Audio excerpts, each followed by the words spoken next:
Welcome to the next episode of Opportunity Matters. Today we're going to focus on entertainment, and the issues in entertainment deal with both representation and inclusion. And as we've been doing in this series, what we're going to try to do is look at both the problems that exist in this industry as well as some of the solutions or prospective solutions that are out there. We've got two great guests who will join me in the conversation today. First is Nzinga Zing Shah. I'll be calling her Zing throughout the interview. She's the president and CEO of Attack the Glass. She's an experienced C-suite executive with extensive hands-on experience and knowledge spanning diversity, equity, and inclusion, change and crisis management, human capital management, employee relations, talent acquisition, organizational and strategic planning, branding, and community engagement. Previously, Zing was the Recording Academy's chief DEI officer at a pivotal point in the industry, and she was the first chief inclusion and diversity officer at 4 blue chip organizations, including Edelman, Starbucks, Marsh McLennan, and the NBA. And I've met her along the way, mainly in the sports context, and have enjoyed getting to know her further. She's moved around and now doing this great independent work. Zing, thanks for joining us. Thank you so much for having me, Ken. And also joining us is Jaia Thomas. She's a sports and entertainment attorney. Those who knew me knew I was going to get an attorney on here sooner or later. With over 15 years of experience, she's a founder of Diverse Representation, a company aimed at increasing in the hiring and exposure of Black attorneys, agents, managers, and publicists in the sports and entertainment industries, in addition to creating the first ever directory of Black attorneys, agents, managers, and publicists in sports and entertainment. Diverse Representation also curates various diversity programs and initiatives throughout the country. Jaia, thank you for joining us. Thank you so much for having me. I'm happy to be here. So let's start off. Just kind of set the stage. Zing, why don't you take us through? I mean, we're in kind of this award season, I guess, in terms of the entertainment industry, and this has been a flashpoint in some ways to illustrate to those who aren't aware of the absence of diversity in the entertainment industry. But why don't you give us some thoughts on some of the biggest issues that exist in entertainment in terms of diversity, equity, inclusion, and the opportunities that exist to address those? It's such a great question, Ken, and it's really what a lot of people are talking about right now. What are the challenges? What are the things that are stopping diversity, equity, and inclusion from moving forward, particularly in the entertainment industry? And there are a couple of things at play. First and foremost, there are a lot of conversations around pay equity, whether it's pay equity regarding gender and women not receiving the same compensation as their male counterparts. We hear about pay equity across race, hearing that white individuals are earning more money than ethnic minorities. There are also a lot of discussions around representation of the LGBTQ community and how that shows up on the acting side, if you're talking about roles, or in the sports side, prominent athletes that are able to come to the forefront. There are also issues around ableism and people who have disabilities not being able to break through the glass and have representation of their demographic set. So there are a lot of big equity issues in entertainment. I want to underscore the underrepresentation of minorities. It's something that we've been hearing about a lot. This includes on-screen portrayals, behind-the-scene roles, whether we're talking about actors, writers, directors, producers, key decision makers, and the list goes on. So we have a lot of things to grapple with in this field right now, and we've got to be very open and honest about the things that are not equitable in this industry if we're ever going to get to a point where we're able to move the needle forward. Before I ask you the same question, Jaya, this is a very interesting time where some of us are stuttering at using the phrase DEI, and where there's some even absence of people listening to what the issues actually are if you use that phrase. So I really appreciate the way that you broken down the kinds of concerns that exist, and that it's not just race, it's not just gender. It can be someone who's from a poor setting that can't find their way into Hollywood to get the opportunity that someone that's been raised in Hollywood is able to do. And that's a lot of what we've been trying to get people to think about across these industries and the topics that we're talking about in this series, is that the big concern of people that do this kind of work is opportunity and making sure. I mean, it's the oldest piece of the Constitution of the United States, although there were some problems in the initial document. the idea of opportunity for all, the idea of equal opportunity and access. So Jaia, your thoughts on the issues that are there, and if you could, tell us some about diverse representation. Sure. So I started diverse representation about 4 years ago. As a Black woman attorney, one of the issues I was seeing in the industry was that a lot of my clients were Black, and oftentimes I was the only Black person on their team. So whether that was an athlete, a Black athlete, or a Black entertainer, I would be their attorney, but their agent would be white, their publicist white, their financial advisor white, their manager white, their entire team would be white. And I felt like this was an issue we weren't talking about.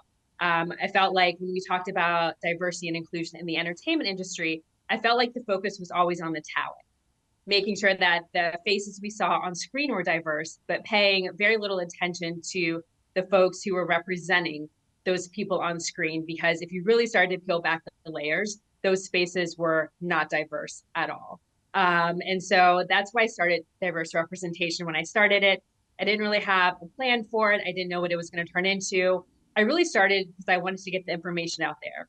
I heard a lot of Black actors and a lot of Black athletes say, I don't know any Black agents. I don't know any Black attorneys.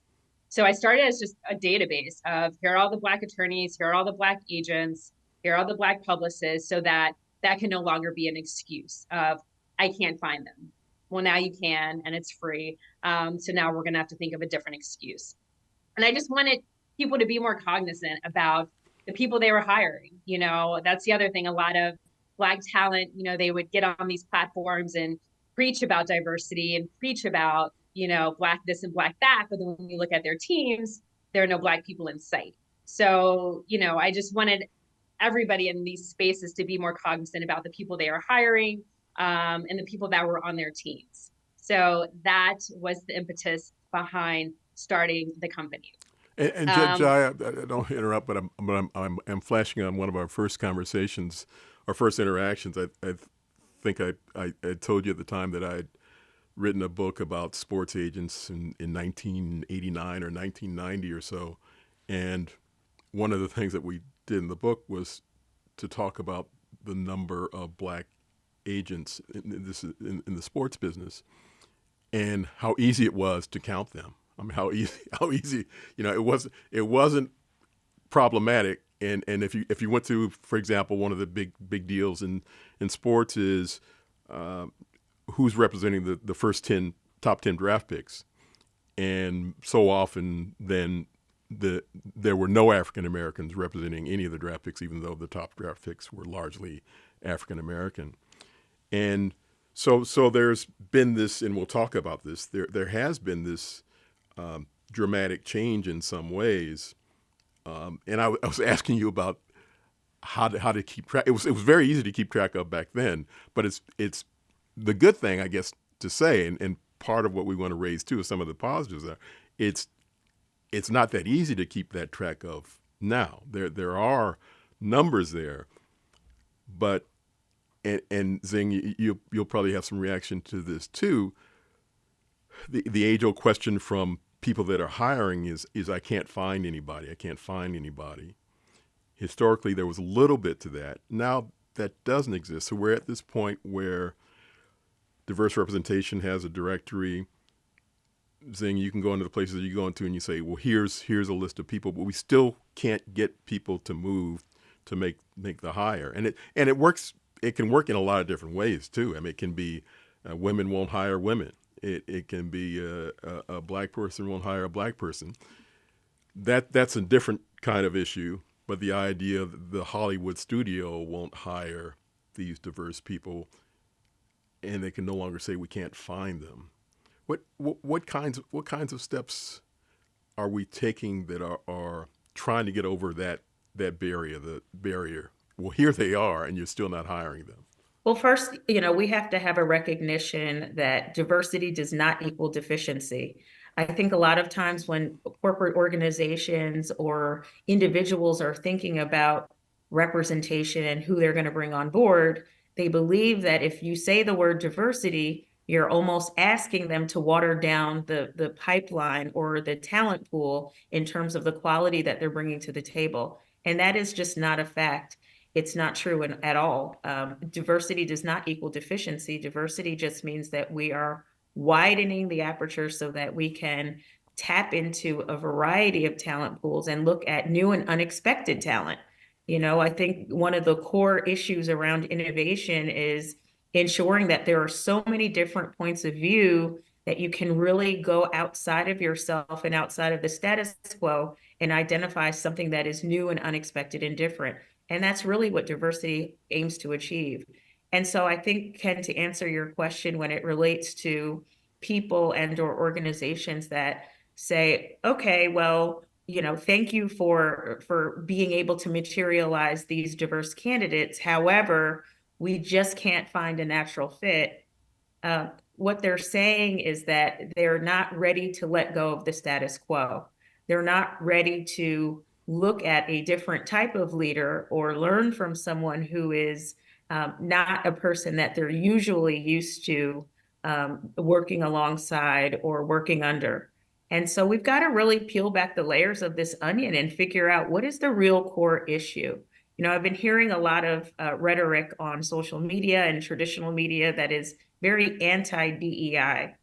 And it's interesting because you think about what DEI stands for. Diversity means difference.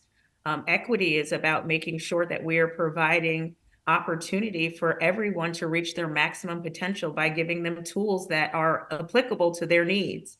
And inclusion is making sure that we are curating spaces and environments where people feel like they can belong in their authentic way. And so when we hear phrases like anti-DEI, I like to really challenge the people who are challenging our status. And I say, well, what are you anti the D?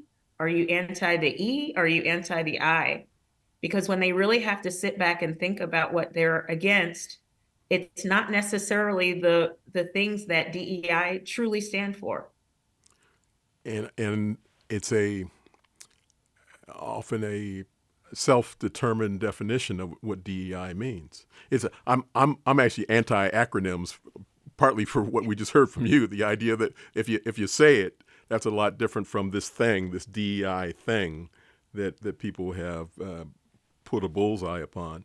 Jaia, I know one of the ways that diverse representation has addressed some of these issues, and one of the paths to solution is that you have worked with companies to help them to figure out ways to meet these candidates, to get to know them better. Part of the earliest of solutions that we began to point to in the academic space thinking about this was the idea of networking and the idea of getting to know someone and breaking down barriers in that kind of way. Why don't you tell us some about some of the corporate relationships and programming that you've done? Sure. So yeah, we have a lot of corporate partnerships with companies like CAA, WME, Lionsgate, Warner Brothers Discovery. And a lot of these companies say the same thing. We can't find Black candidates. And also, just as a little asterisk, for diverse representation, I know that's our title, but we're very specifically focused on Black people in sports and entertainment. We're not as, maybe all encompassing as other organizations, but that's something we've heard from a lot of our partners. We just can't find Black candidates for these spaces. So we've tried a couple different things to help rectify that problem. We have a couple years ago, we started an executive pipeline program because that was a big complaint we were hearing from a lot of companies.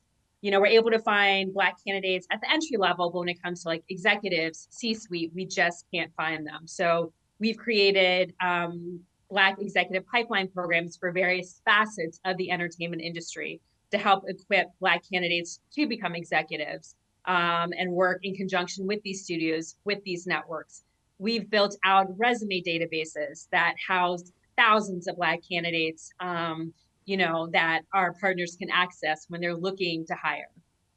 We have created a Black Entertainment Career Summit, where it's a 3-day program, and studios, production companies, networks come in and talk to candidates about job opportunities, how to get your foot in the door, and have on-site interviews. So honestly, it's been a hodgepodge of a lot of different things. Some things have worked, some things haven't. But we worked with our partners to try a lot of different things to see what's really going to move the ball forward. Which of those that you name, what kinds of programs have seemed to work best or have had noted success for you? And what kinds of things would you or are you tweaking? I mean, it's an ongoing process. I know part of what I do a lot of work with the NFL. Part of what we found is you've got to constantly tweak these programs. Whatever it is you think you had right, it's not going to be right tomorrow unless you move forward. What are some of the learnings that you've had along the way, and things that you would do to try to move the needle further? Sure, great question. So I would say probably one of our takeaways is I think sometimes the short-term programs actually work better than the long-term programs. So some of our short-term programs where it's only for like a week or even a weekend, sometimes are stronger than the ones that are 6 months to a year long. Some of our pipeline programs that we created that were 3 months long, 6 months long, those were a little harder to sustain, just because the interest level waned with participants. It's kind of hard to keep up with people over the course of 6 months. People change jobs, they move. It's just a little more difficult to keep people focused for a longer period of time as opposed to kind of a short stint. So we have found a lot more success with like shorter programs or events that are only for a couple days or a week, as opposed to 3 months, 6 months, or a year. And probably our most successful program in terms of really getting Black folks in the door has probably been our Black Entertainment Career Summit. There had never been a program specifically aimed at educating Black folks on various careers in the entertainment industry. And so that has been a really great program. A ton of people have been hired as a result of it because we do on-site interviews. All the networks, production companies who participate do on-site interviews with people attending. And we've seen a lot of great success come out of that.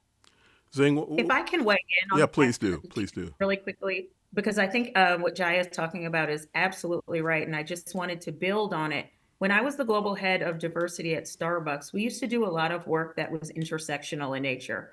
So what I mean is that we would cross-collaborate across demographic sets and really use our employee resource groups as a means of getting representation across the board. But we would create projects for different ERGs to collaborate on together. So I remember one project in particular where there were 3 demographic sets that came to the table. It was the Black Partner Network, which were employees comprised in the Black and African diaspora communities, the LGBTQ community, and also the Pan-Asian community. And those 3 groups came together around an innovation challenge that Starbucks was spearheading as it relates to new products that they were looking to put on the shelves for customers. And what I can tell you is that when the work was intersectional and people really had to spend a lot of time with one another in communities that they were not used to collaborating in, there were a lot of insights and aha moments that came out of that. And so we realized that a lot of the way that DEI is perceived, unfortunately, is perceived in let's call it a stereotypical fashion surrounding segregation. Because when you think about ERGs, the nature of ERGs can feel very much like segregation. The Blacks are going to have their group, and the LGBTQ will have their group, and the disabled will have their group. And so if we're not figuring out ways to leverage each of these demographic sets and help them come together in ways that they can be supportive of one another while also standing proud in the skin that they were born in, then we're really missing the mark. So I think a lot of times what organizations are doing is keeping the status quo surrounding the mindset of DEI being segregationist versus a collaborative community. Zing, have you found in the employee research group ERG topics is certainly one that it sounds like it crosses over, but have you found anything that's really distinct about entertainment versus the other industries you've been in? Yeah, absolutely. I mean, listen, I think that the entertainment industry is very unique for a variety of reasons. It's unique because it's the one industry that we look at to glean some sense of joy and hope for a variety of communities. I mean, if you think about the pure nature of what entertainment sets out to do, it sets out to keep people engaged during times that are troubling. It sets out to make people laugh, even when the world can certainly throw things at us that are hard to digest. It makes, when you think about athletes and what they represent, it makes us hopeful that you can, work hard, put your best foot forward, collaborate with teammates, and reach the sky. Sky is the limit. So I think the entertainment industry is very different than a lot of industries. Anytime I go to a sporting event, I look across the arena and I'm always floored at how many different types of people are convening in one space, excited to cheer for one entity, the home team. And so you look around and there are Black people and white people and Asian and Latino, and then you have disabled and LGBTQ and old and young. And it really is just a beautiful array of what humanity looks like when you think about who is coming together to be entertained. So when you think about your industry in entertainment collectively and who it can bring together, it's very important for the industry to recognize that representation matters. And having an array of people that we can look at as an on-the-field product or on-screen product is just as important as who you're attracting to your venue. We've got a couple minutes left, and Zing, I want to make sure I ask you this question because I know you think about these things on the big level from the C-suite kind of space. We are in this moment, and not everyone understands that this is part of the DEI space too. But what is it that companies, what kinds of conversations are taking place about Islamophobia and anti-Semitism in the top levels of these companies, and I guess more specifically, what kinds of conversations should be taking place, and what kinds of actions should they take? I'm so glad you brought this topic up because it certainly is front of mind for all of us that are witnessing what's happening in the world. And I would just say that companies have been addressing anti-Semitism and Islamophobia, particularly in the entertainment industry, by a combination of things, which all involve awareness, education, representation, also policy changes. So there is progress that is being made. I think there's a lot of work that can still be done, but some of the things that I've seen in entertainment are with industry stakeholders, including studios and production companies.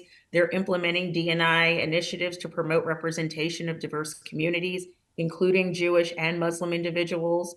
And some of these efforts include targeted hiring practices, mentorship programs, the inclusion of diverse voices in decision-making processes. So that's huge. Also, educational programs. There are a lot of efforts to educate industry professionals on the nuances and impacts of anti-Semitism and Islamophobia, and they have been implemented. So training programs and workshops are addressing stereotypes, cultural sensitivity, the importance of accurate representation and storytelling.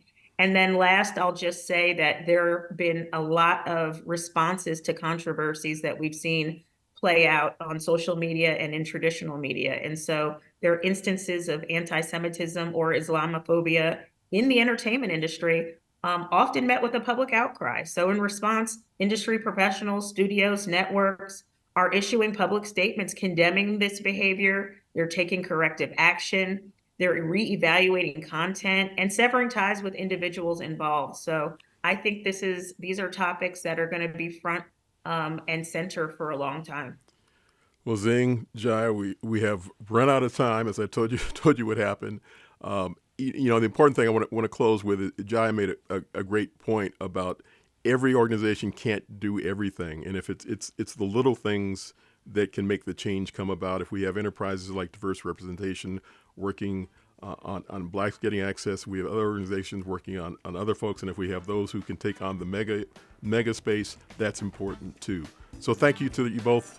Look forward to everybody joining us on our next episode of Opportunity Matters. I'm Farida Griffith, Managing Director for the Wharton Coalition for Equity and Opportunity. In partnership with Wharton Works, led by Professor Damon Phillips, Business Roundtable, and Second Chance Business Coalition, we're bringing together business leaders, academics, state leaders, and justice-impacted communities for discussions on creating pathways to sustainable employment for individuals who are formerly incarcerated. To learn more and register, go to ceo.wharton.upenn.edu.